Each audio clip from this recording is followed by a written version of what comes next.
Hello guys, আপনারা দেখতেছেন এই যে ধান পাকছে, কিন্তু এগুলো ধানে আরও কয়েকদিন সেচতে হবে।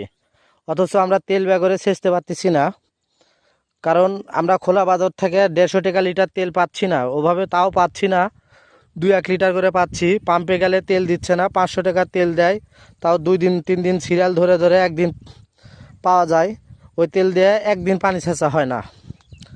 অথচ তেল খোলা বাজারে ঠিকই 150 টাকা লিটার বিক্রি হচ্ছে, আর পাম্পে 121 টাকা লিটার। অথচ তেল পাচ্ছি না, কিন্তু সব তেল চুরাইভাবে চলে যাচ্ছে। এখানে কারো কোনো পদক্ষেপ নাই, শুধু বলতেছে যে প্রশাসন দেখতেছে, অথচ প্রশাসনের কোনো এখানে ভূমিকা দেখতেছি না। প্রশাসন যদি দেখতোই, তাহলে খোলা বাজারে কিভাবে তেল পাওয়া যেত।